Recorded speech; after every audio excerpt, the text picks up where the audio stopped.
Siang itu, Andi baru saja selesai makan di warteg depan kampus. Sambil selonjoran di kursi plastik, dia mengecek HP-nya yang bergetar. Nama ibunya, Bu Siti, muncul di layar. Biasanya kalau ibu nelpon jam segitu pasti ada hal penting. Halo Bu. Andi, bisa pulang sebentar. Ibu butuh ngobrol.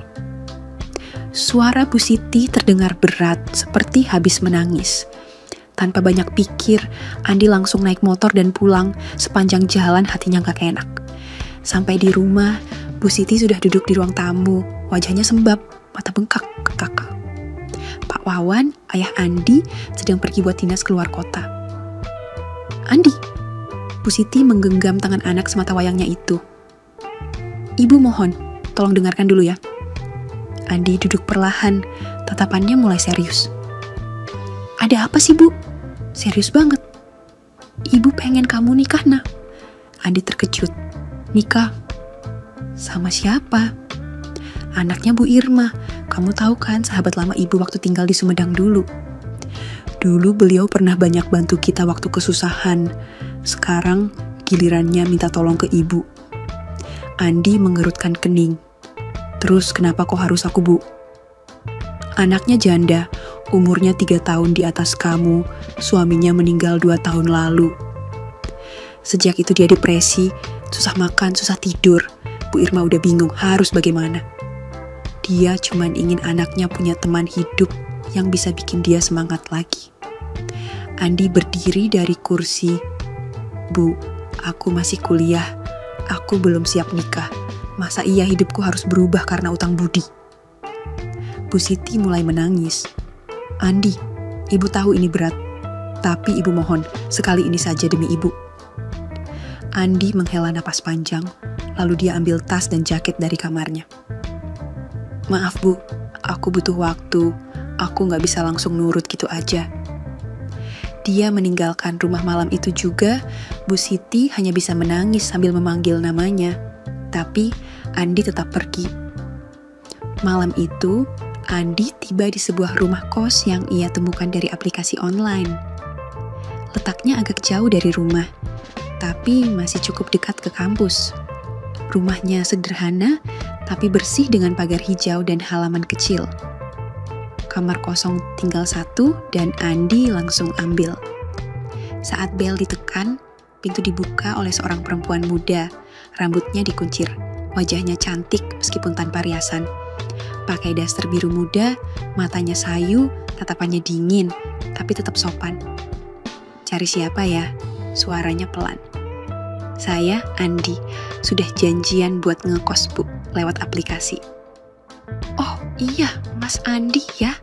Silakan masuk, kamarnya di sebelah kiri. Andi cuma mengangguk, belum sempat banyak ngobrol. Perempuan itu sudah kembali masuk ke dapur. Dari tetangga kos, Andi baru tahu kalau pemilik rumah itu seorang janda. Namanya Bu Yesi, cantik, sopan, tapi pendiam, ada aura misterius yang bikin Andi penasaran. Jam hampir menunjukkan pukul 11 malam, Andi baru saja selesai shift part-time-nya di sebuah kafe kecil dekat kampus. Badannya capek, baju sedikit bau kopi, tapi dompetnya lumayan terisi. Jalanan menuju kos sepi, sebagian lampu jalan mati, cuman ada suara jangkrik dan anjing menggonggong dari kejauhan. Motor tuanya melaju pelan saat melewati gang kecil yang biasa jadi jalan pintas. Tapi malam itu ada yang aneh. Dari kejauhan terlihat 2 orang berdiri di tengah jalan sambil tertawa-tawa. Di depannya, seorang perempuan berhenti dengan motor matiknya. Kedua lelaki itu tampak mabuk, gerakannya sempoyongan. Andi langsung pelan-pelan ngerem dan matikan mesin motor. Kalian, minggir, jangan sentuh saya. Suara perempuan itu terdengar panik, tapi tegas. Hehehehe, ayolah Mbak, temenin kita sebentar aja. Ucap salah satu pria, jalannya goyang sambil nekat mendekat. Yang satu lagi berdiri di belakang motor si perempuan, kayak mau menghalangi dia pergi. Andi buru-buru turun dari motor, menenteng helm, dan berjalan cepat ke arah mereka. Woi, bentaknya. Minggir. kedua pria itu menoleh. Yang satu cekikikan, yang satu lagi mendengus. "Ngapain kamu, Mau sok jagoan?" Andi gak jawab. Dia cuma berdiri di antara motor si perempuan dan dua orang itu. Helm masih di tangannya, siap kalau sewaktu-waktu dipakai buat bertahan. "Saya udah telepon polisi," kata Andi. Padahal belum, tapi gaya bicaranya cukup meyakinkan. Mendengar kata polisi, dua orang itu saling pandang, lalu salah satunya mendecak. "Ah, sial, ayo cabut dulu dah." Mereka pergi sambil mengumpat dan menendang kaleng kosong di pinggir jalan. Andi masih berdiri di tempat sampai mereka hilang dari pandangan. Andi berbalik pelan. "Mbak, nggak apa-apa kan? Tadi diapain aja?" Wanita di atas motor melepas helmnya, rambutnya terurai panjang. Lampu semakin redup dan wajahnya mulai kelihatan jelas dalam cahaya temaram lampu jalan yang seadanya. "Lah, kok wajah itu familiar?" "Bu Yesi." Perempuan itu mengangguk pelan, masih agak gemetar. "Mas Andi?" "Ya ampun, Bu. Saya nggak nyangka itu, Bu." Yesi tersenyum tipis, masih tampak syok. "Tadi saya pulang dari tempat teman. Nggak nyangka lewat gang ini, malah kena apes." Andi sigap memutar motornya. "Udah kita pulang bareng aja, Bu. Saya di depan ya." Yesi cuma mengangguk lagi tanpa banyak kata, tapi matanya, entah kenapa untuk pertama kalinya terlihat sedikit nyaman. Mereka berdua melaju pelan dalam diam, motor Andi di depan, Yesi mengikuti dari belakang. Jalanan yang tadi terasa menyeramkan, sekarang sedikit lebih tenang. Saat sampai gerbang kos, Andi membukakan pagar untuk Bu Yesi, lalu memarkir motornya di bawah pohon mangga. Yesi turun tanpa suara, tapi sebelum masuk rumah, ia menoleh. "Mas Andi." "Iya, Bu. Makasih ya, malam ini saya benar-benar takut." Andi menunduk sedikit. "Saya cuma kebetulan lewat, Bu. Untung belum terlambat." Yesi tersenyum, tapi senyumnya beda kali ini. Bukan sekadar basa-basi. "Kalau Mas Andi nggak keberatan, nanti saya buatkan teh. Lumayan buat ngangetin badan." Andi sempat bingung jawab apa, tapi akhirnya cuma senyum kecil. "Kalau gitu, saya mandi dulu, Bu. Nanti saya ke dapur." "Ya betul, di dapur belakang ya." Yesi masuk ke dalam rumah lebih dulu. Andi masih berdiri sebentar di halaman. Hatinya aneh, campur aduk. Baru kali ini, rumah kos itu terasa benar-benar seperti rumah. Andi baru selesai mandi dan mengganti baju, rambutnya masih agak basah, cuman pakai kaos oblong dan celana pendek. Pelan-pelan dia jalan dari kamarnya menuju ke dapur belakang. Lampu remang-remang dari dapur sudah menyala. Aroma teh manis hangat tercium sampai pintu. Yesi, kini Andi sudah tahu namanya, sedang menuang teh ke 2 gelas bening. Bajunya ganti, daster polos warna biru muda, rambut dikuncir sederhana. Wajahnya terlihat lebih segar, tapi masih ada sisa cemas di matanya. "Duduk aja, Mas," katanya lembut. Andi duduk agak canggung, tapi mencoba santai, gelas teh disodorkan ke arahnya. "Makasih, Bu. Mbak, saya harus panggil apa ya?" Yesi tersenyum kecil. "Panggil Yesi aja. Di rumah ini nggak ada yang pakai Bu. Saya juga masih muda kok." Andi mengangguk, lalu menyeruput teh hangat di tangannya pelan-pelan. "Malam ini, saya benar-benar takut," kata Yesi membuka percakapan. "Kayak nggak ada tempat buat lari." Andi menatapnya. "Iya, saya lihat tadi, 2 orang itu keterlaluan." Yesi menunduk, tangannya menggenggam gelas. "Kadang saya iri sama orang lain. Ada suami yang jagain, ada yang bisa antar jemput. Saya, di rumah ini cuma suara TV yang temenin." Andi diam, menatap Yesi sambil mendengarkan. Yesi meliriknya. "Mas Andi sendiri kenapa ngekos? Dari ceritanya tadi, siang kayaknya belum lama tinggal di sini." Andi menarik napas panjang. "Iya, saya kabur dari rumah." Yesi kaget. "Loh, kenapa?" Masalah jodoh sih. Andi tertawa kecil tapi pahit. Ibu saya maksa buat nikahin anak temennya. Katanya karena utang budi. Saya nggak kenal dan saya juga masih kuliah. Yesi tertawa tipis. Wah, aneh juga ya. Kita berdua kabur dari sesuatu. Andi mengangguk. Iya, saya kabur dari paksaan, Mbak Yesi kabur dari rasa sepi. Lebih tepatnya kenangan. Yesi menatap ke arah cangkirnya, suaranya pelan. Mantan suami saya meninggal 2 tahun lalu, baru nikah setahun. Sejak itu, semuanya terasa kosong. Andi nggak komentar, hanya menatap Yesi dengan pandangan mengerti. Saya nggak pengen dianggap lemah, tapi jujur, kadang kalau malam begini nih, saya merasa hampa banget. Sebelum Andi bisa menjawab, suara langkah kaki terdengar dari arah dalam rumah. Seorang cowok berkaos hitam dan celana pendek keluar dari kamarnya menuju ke dapur. Andi langsung ngeh, itu Rido, salah satu anak kos yang tadi cuma ngangguk pas ketemu. Lah, ini jam berapa ngobrol di dapur? Ucap Rido sambil nyengir. Mbak Yesi lagi ngajarin anak baru cara bikin teh ya? Yesi langsung menatap tajam. Rido, kamu tuh ya, mulut jangan kayak gosip tetangga, gak sopan. Ucapnya agak serius. Rido mendadak kikuk. Iya mbak, maaf deh ya, kan cuma bercanda. Aku bukan cewek yang bisa kamu sindir-sindir kayak gitu. Aku tuh yang bayar listrik buat lampu dapur ini nyala. Paham? Rido langsung buru-buru ngambil air minum dari dispenser dan kabur ke kamarnya tanpa banyak omong. Yesi berdiri dari kursi, mengambil gelas tehnya sendiri. Andi yang duduk cuma bisa melongo kaget. Yesi bisa setegas itu.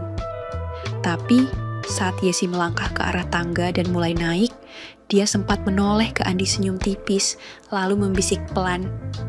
Nah makanya aku harus tegas mas, kalau enggak bisa digodain semua anak kos, termasuk yang baru datang. Mata Yesi sempat berkedip nakal, lalu dia lanjut naik ke lantai atas, langkahnya ringan kayak enggak ada beban. Andi bengong, tehnya yang dingin gak penting lagi malam itu. Yang aneh justru dadanya hangat. Pagi itu, langit mendung tipis tapi cukup terang. Andi udah rapi pakai jaket dan tasnya, siap berangkat kuliah. Waktu dia keluar pagar kos dan menyalakan motornya, cuma bunyi klek-klek yang terdengar. Dicoba lagi, sama aja. Andi mulai frustasi, muka kecut. Ya, mogok lagi ada-ada aja lah.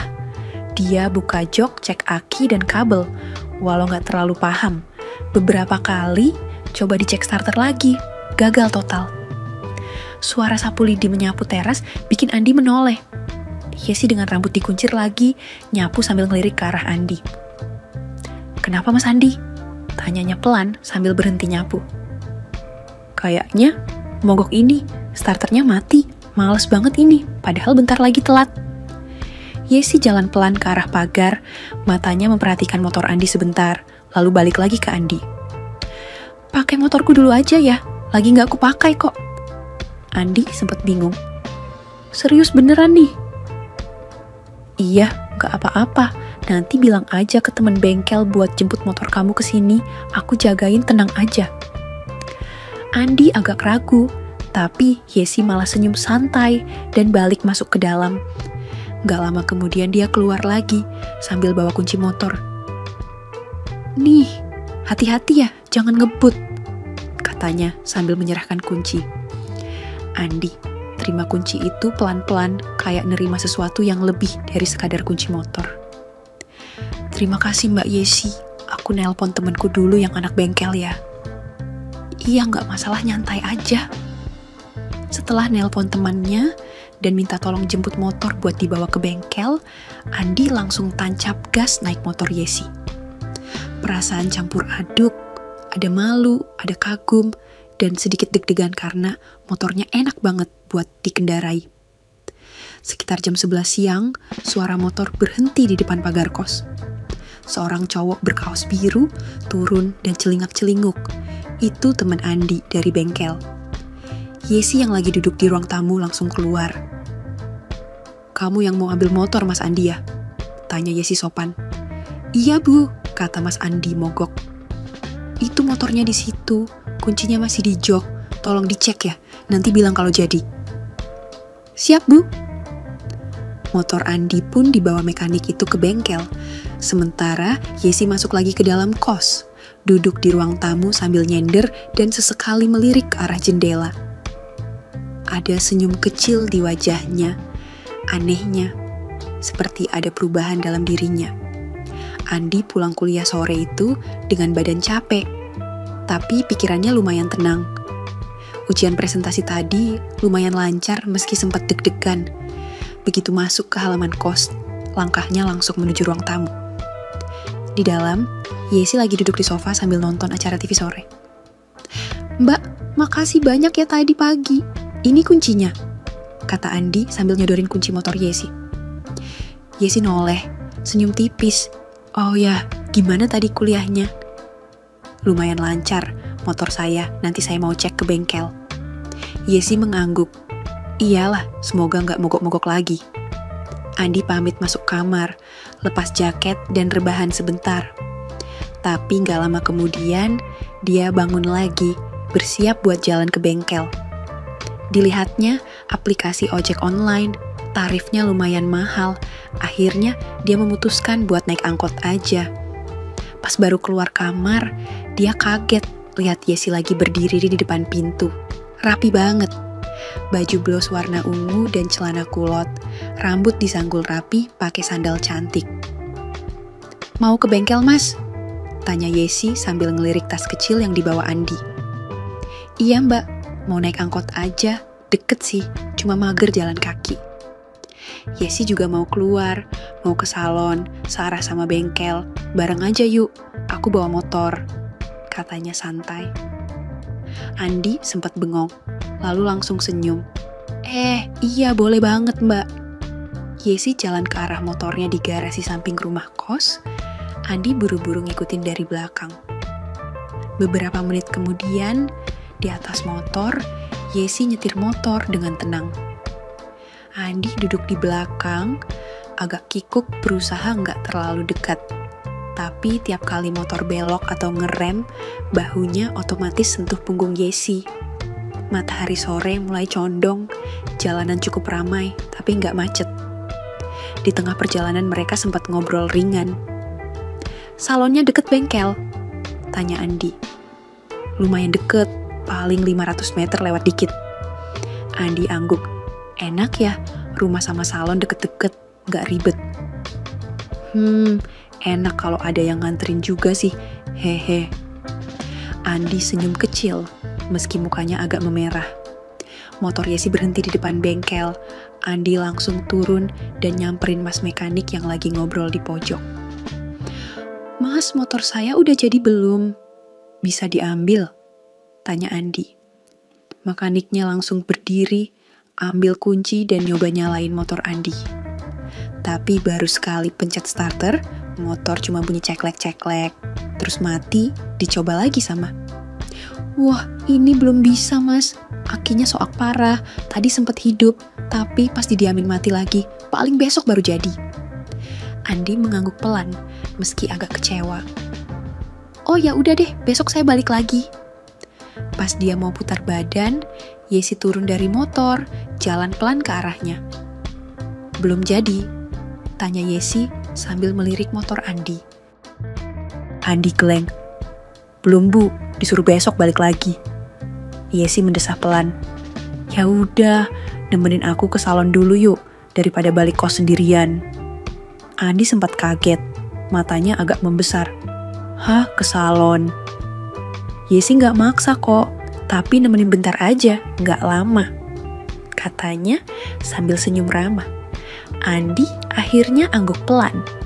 Ya udah deh, sekalian lihat-lihat suasana baru. Beberapa menit kemudian, mereka sampai di salon. Salon langganan Yesi kecil, tapi bersih dan nyaman. Wangi parfum rambut langsung tercium pas pintu dibuka. Seorang mbak-mbak dengan rambut dicat merah langsung nyambut dari balik meja. Loh, Bu Yesi, tumben bawa cowok nih, katanya sambil senyum menggoda. Yesi cuma ketawa kecil. bukan siapa-siapa, cuma anak kos. Andi berdiri canggung di belakang, senyum-senyum gak jelas. Mbak-mbak salon itu malah nyambung lagi. Ih, cakep juga ya bu, mirip-mirip sinetron itu loh, yang cowok muda suka janda cantik. Yesi nyubit pelan lengan mbak itu sambil ketawa. Jangan gitu, bisa malu dia. Andi garuk-garuk kepala, pengen ketawa tapi tahan. Saya duduk di sini aja ya bu. Yesi duluan ya, gak lama kok, cuma krembat sama potong ujung, katanya sambil jalan ke kursi salon. Andi duduk di kursi tunggu, ngeliat-liat majalah lama, dan sesekali curi pandang ke Yesi yang lagi dipijat kepala sambil merem. Anehnya Andi merasa nyaman, ada rasa yang mulai nggak biasa tiap dekat sama perempuan itu. Selesai dari salon, Yesi mengarahkan motor buat nyari makan. Suasana taman kota malam itu cukup ramai. Lampu-lampu jalanan berpendar kuning, tapi ada beberapa sudut yang agak remang.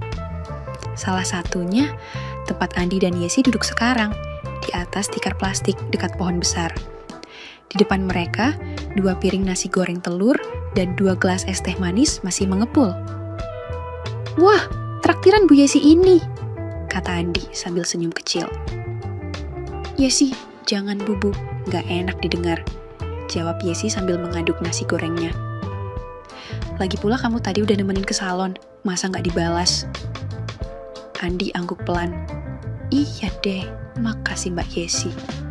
Mereka makan dalam diam sebentar, hanya suara sendok dan obrolan pengunjung lain yang terdengar. Tapi kemudian Yesi ngelirik ke arah Andi yang lagi makan lahap, lalu ketawa pelan.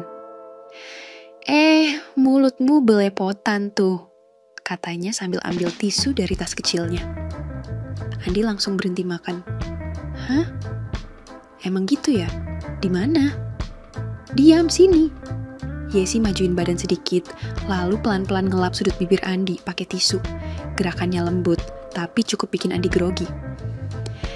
Makasih, kata Andi cepat-cepat, mukanya agak memerah.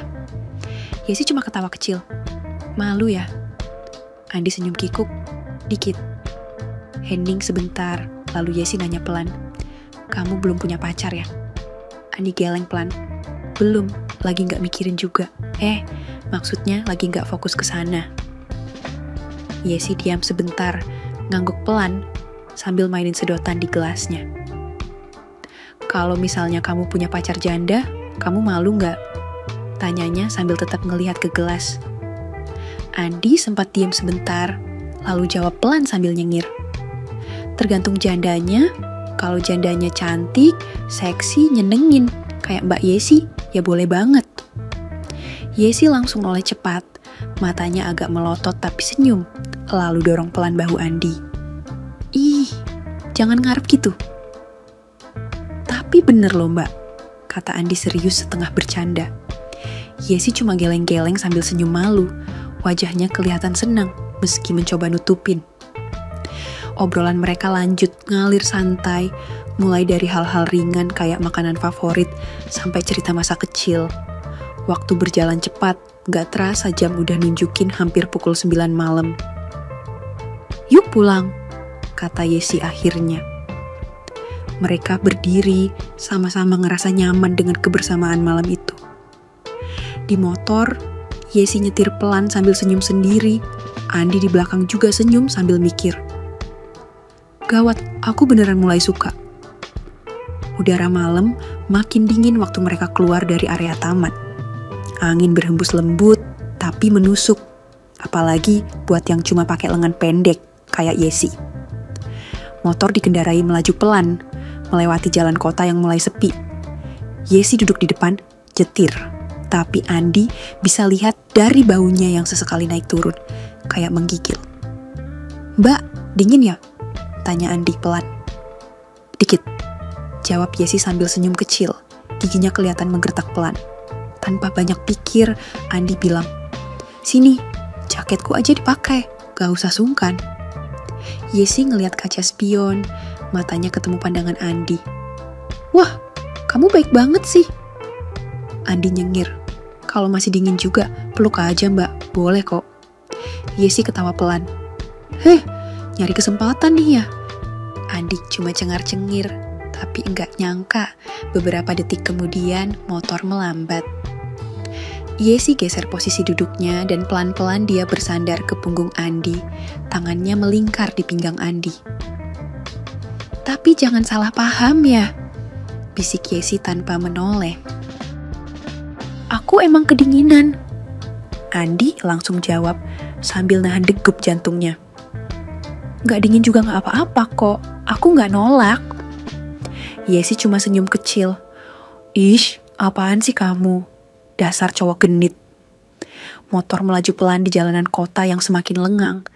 Lampu-lampu jalan membentuk garis-garis cahaya di aspal basah sisa gerimis tadi. Suasana jadi sunyi tapi hangat. Kayak ada sesuatu yang gak diucap tapi dipahami. Sampai di depan rumah kos, mereka turun tanpa banyak bicara. Udah lewat jam 10, semua kamar kelihatan gelap, kosan udah sepi banget. Andi narik napas, matanya ngeliat ke arah Yesi yang juga diam beberapa detik sambil megang helmnya. Ya udah, aku masuk dulu ya, kata Yesi pelan. Andi angguk. Iya, makasih traktirannya dan pelukannya. Yesi noleh sebentar, senyum kecil yang canggung tapi manis. Sama-sama, tapi inget jangan GR ya. Andi senyum balik, GR-nya secukupnya aja deh. Yesi ngangguk, lalu jalan masuk ke dalam. Andi masih berdiri di depan, nunggu sampai pintu Yesi nutup, baru dia masuk kamarnya sendiri. Tapi malam itu, keduanya sama-sama gak langsung tidur, dan di kepala Andi, satu pikiran terus muter wajah Yesi. Andi sudah setengah jam rebahan, tapi matanya tetap terbuka menatap plafon. Udara kamar cukup dingin, tapi bukan itu yang bikin dia gak bisa tidur. Pikiran soal Yesi masih muter-muter di kepala. Suara tawa pelannya, pelukannya di jalan, dan senyuman terakhir sebelum masuk ke kamarnya. Andi bangun pelan-pelan keluar kamar. Dia mau ke dapur, bikin kopi, siapa tahu bisa bantu tenangin pikirannya. Lorong kos malam itu gelap, lampu dari ruang tengah gak cukup menerangi seluruh lorong, tapi Andi udah hafal jalurnya. Pas dia belok ke arah dapur, tiba-tiba, bruk, badan Andi nabrak seseorang. Mereka sama-sama mundur sedikit. Sekejap, Andi lihat siapa itu, Yesi. Mereka berdiri berhadapan di lorong gelap, cuma diterangi sedikit cahaya dari dapur. Mata mereka bertemu, diam, gak ada yang bicara dulu. Lalu, tangan Yesi pelan-pelan meraih tangan Andi. Suara Yesi pelan banget, hampir kayak bisikan. Aku gak bisa tidur. Andi menelan ludah. Kenapa? Yesi senyum tipis. Gak tahu, tapi yang aku inget cuma kamu terus. Andi deg-degan. Aku juga mbak. Tak ada kata lanjut. Yesi melangkah satu langkah lebih dekat. Lalu tiba-tiba menarik Andi pelan dan bibir mereka bertemu dalam diam. Ciuman pertama di lorong gelap, hangat, pelan, tapi jelas bukan ciuman biasa. Yesi lepas duluan, matanya menatap lembut. Lalu tanpa bicara, tangannya menarik tangan Andi. Mereka naik ke lantai 2, ke ruang santai pribadi Yesi, dan baru kali itu Andi naik ke atas. Ruangan itu bersih, hangat dan wangi. Sofa warna coklat muda di pojok ruangan, ada lampu meja kecil menyala redup beberapa rak buku, dan vas bunga kecil bikin ruangan terasa nyaman. Yesi duduk duluan di sofa, Andi ikut duduk di sebelahnya, dekat, sangat dekat. Ini tempat aku ngadem kalau nggak bisa tidur, kata Yesi pelan. Andi menatapnya. Nyaman banget, cocok buat ngobrol atau diam berdua kayak gini. Yesi tersenyum tipis, lalu nyenderin kepalanya pelan ke bahu Andi. Malam itu, mereka nggak banyak bicara. Tapi bahasa tubuh mereka lebih dari cukup buat bilang mereka udah saling jatuh. Dan buat Andi, ini bukan sekadar pelukan atau ciuman, tapi awal dari sesuatu yang dalam. Yesi masih nyender di bahu Andi, Tangan mereka saling menggenggam hangat. Lama-lama, pelukan itu berubah sentuhan, jadi lebih dalam. Mata mereka kembali bertemu, tanpa kata ciuman kedua menyusul, lalu ketiga, lalu semua berjalan begitu saja. Andi yang masih polos, tanpa banyak pengalaman, mengikuti alur rasa yang semakin kuat malam itu. Yesi tak banyak bicara, tapi dari cara ia memeluk, menatap, dan membimbing, semuanya terasa tulus. Bukan sekadar pelampiasan, tapi lebih ke arah pelukan orang yang sama-sama butuh ditemani. Sampai akhirnya, malam itu mereka terbuai larut dalam rasa tersesat dalam pelukan yang hangat dan lembut. Di sofa itu, dua hati yang sama-sama sepi saling menenangkan. Setelah semuanya berlalu, mereka diam nafas masih belum beraturan. Andi menatap langit-langit, lalu menghela napas panjang. "Mbak, aku kebablasan, maaf, tapi aku mau tanggung jawab, sumpah." Yesi menoleh, matanya masih merah, tapi ia tersenyum tipis. "Kamu gak salah, Ndik. Aku juga ikut hanyut, aku juga butuh rasa ini. Aku gak nyesel." Dia pegang tangan Andi erat. "Kamu masih muda. Aku tahu kamu belum lulus, kerja juga masih serabutan, tapi aku gak nyari yang sempurna. Aku cuma pengen punya tempat bersandar yang tulus." Andi diam sebentar, matanya berkaca-kaca. "Kalau nanti aku serius mau enggak, Mbak Yesi, jadi pendampingku beneran?" Yesi mengangguk pelan. "Asal kamu siap, aku juga siap nungguin kamu sampai waktunya." Mereka pelukan lagi. Kali ini lebih tenang, lebih tulus, tak ada nafsu, hanya rasa sayang yang baru tumbuh. Perlahan mereka tertidur bersama di sofa lantai atas dalam pelukan yang hangat sampai pagi menjemput. Pagi itu, sinar matahari mengintip malu-malu lewat jendela kaca di lantai atas.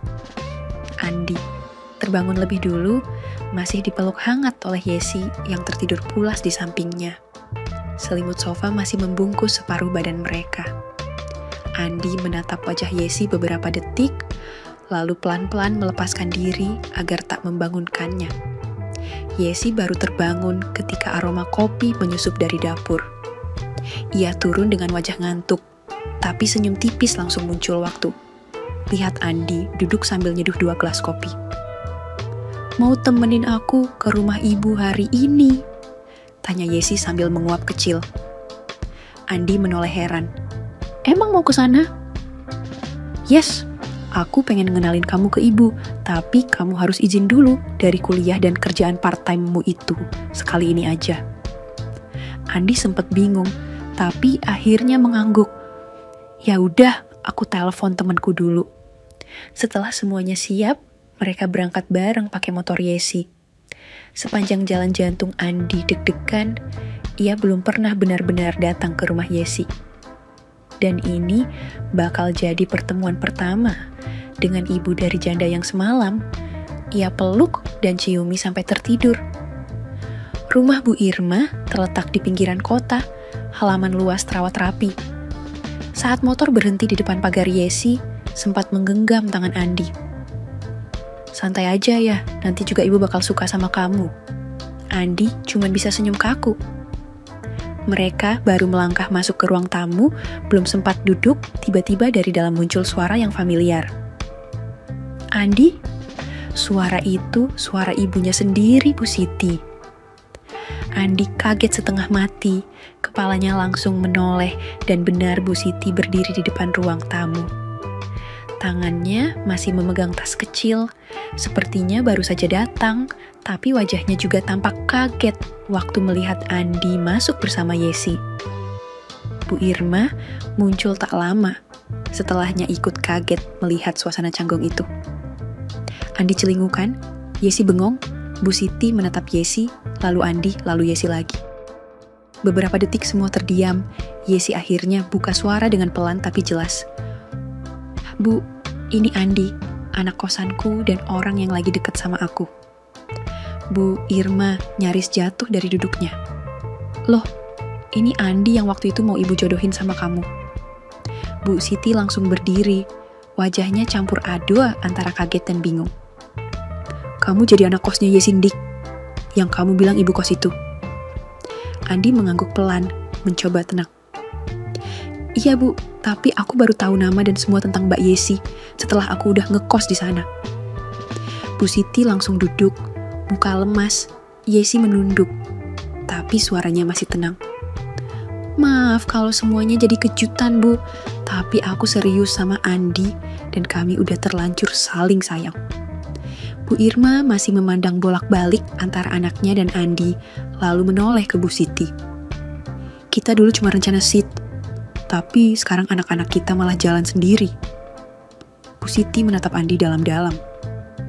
Jadi, kamu gak kabur dari rumah karena nolak jodohannya Endik, tapi ternyata malah ketemu jodohmu di tempat lain.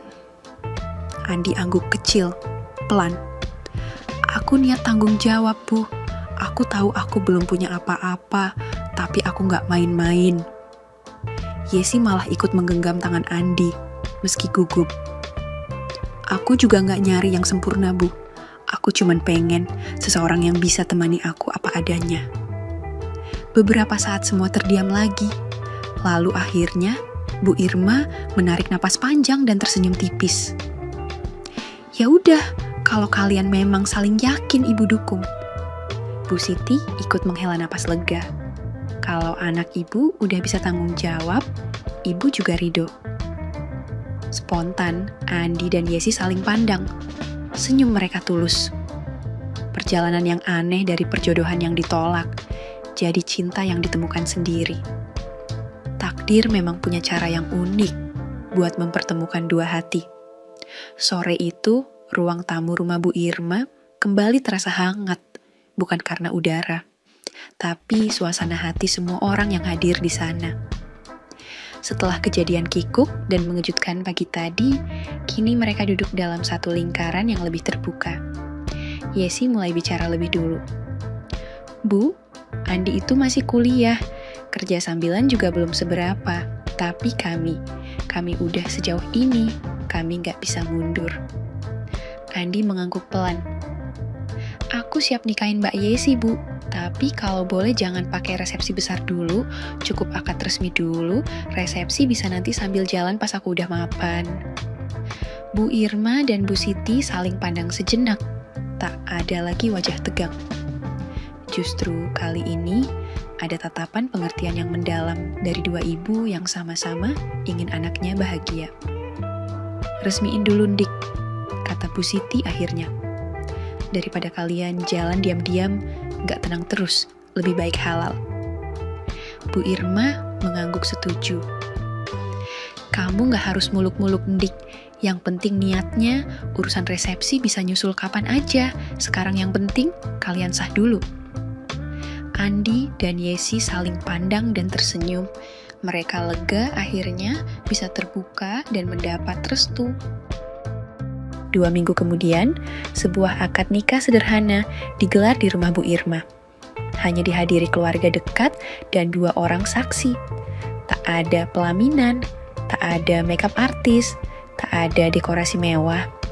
Tapi, tawa dan senyum di ruangan itu lebih hangat daripada pesta manapun. Yesi mengenakan kebaya krem sederhana, Andi mengenakan kemeja putih bersih dan peci hitam. Tangannya gemetar waktu mengucap ijab kabul. Tapi akhirnya semua berlangsung lancar. Mereka sah.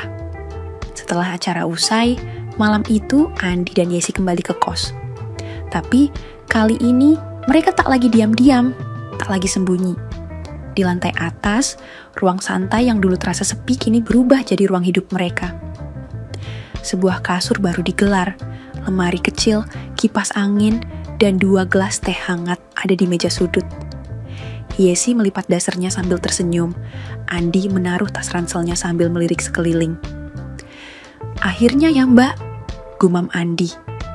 Yesi mendekat, menggenggam tangan Andi. Iya, akhirnya kita gak usah pura-pura atau sembunyi lagi.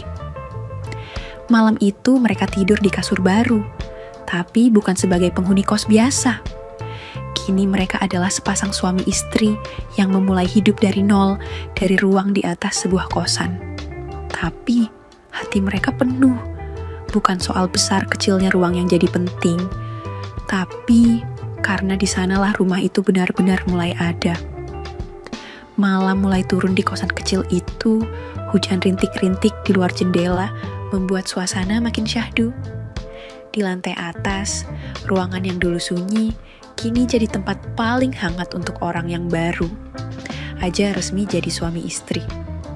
Andi duduk di ujung kasur, masih mengenakan kaos dan celana santai. Ia menatap Yesi yang sedang menggulung rambutnya dan duduk di depan kaca. Hanya ada lampu redup menyala di sudut ruangan. "Yes," panggil Andi pelan. "Yesi," jawabnya sambil menoleh, senyum tipis. "Sekarang udah boleh manggil nama aja ya." Andi nyengir malu. "Ya udah Yesi." Yesi bangkit, pelan menghampiri Andi dan duduk di sebelahnya. Mereka saling pandang dalam diam, rasa gugup, canggung, tapi juga bahagia campur aduk jadi satu. Yesi bersandar pelan di pundak Andi.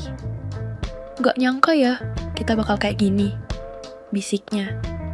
Andi angguk pelan. "Aku masih takut kadang, takut gak bisa bahagiain kamu." Yesi memeluk lengan Andi. "Aku gak minta banyak ndik.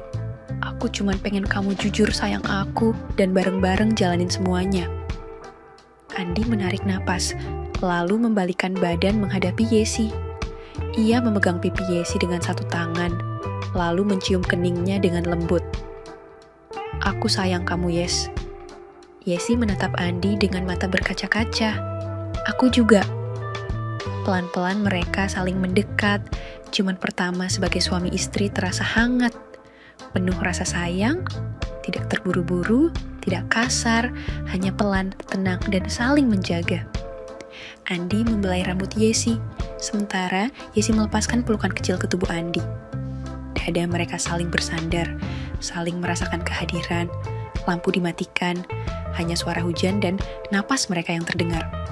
Malam itu bukan soal gairah semata, tapi tentang penerimaan, tentang keyakinan, dan tentang awal dari cerita panjang mereka.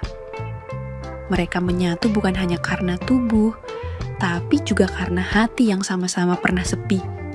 Dan di kasur kecil lantai atas itu, malam pertama mereka bukan sekadar malam biasa, malam dimulainya hidup baru. 3 tahun telah berlalu sejak malam itu di lantai atas, malam di mana mereka memulai hidup baru sebagai suami istri.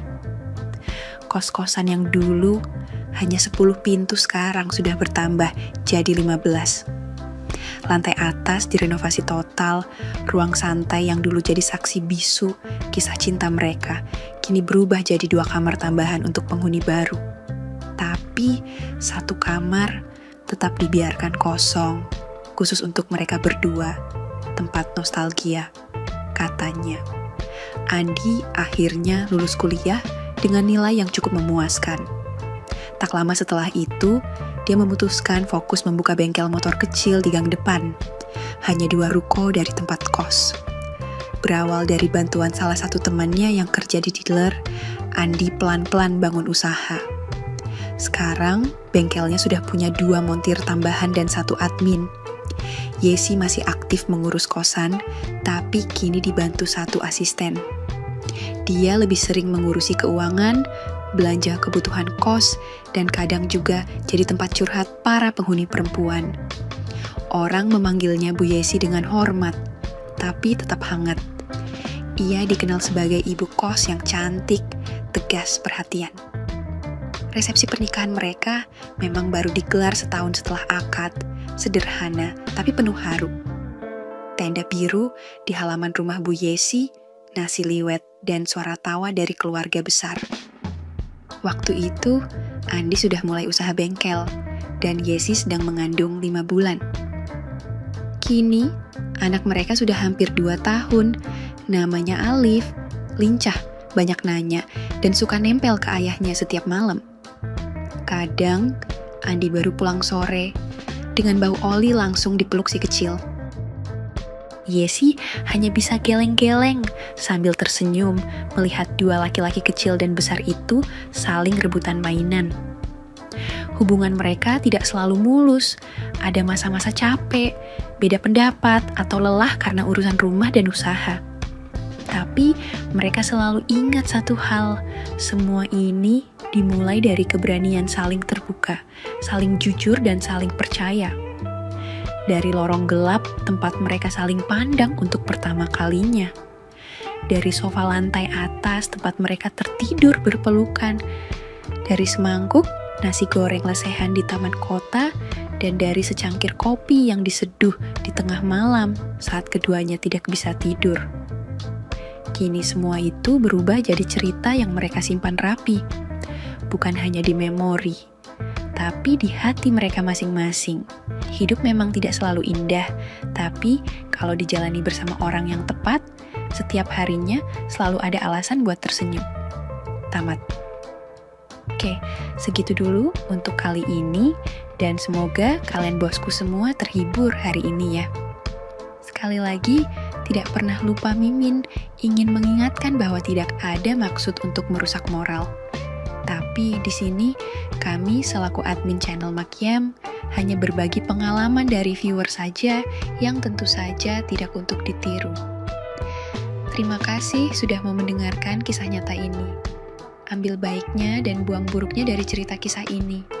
Semoga hal seperti ini tidak terjadi kepada kita semua bosku. Dan semoga kita semua dilindungi dari mara bahaya. Amin ya Rabbal Alamin. Terima kasih dan sampai jumpa di cerita selanjutnya.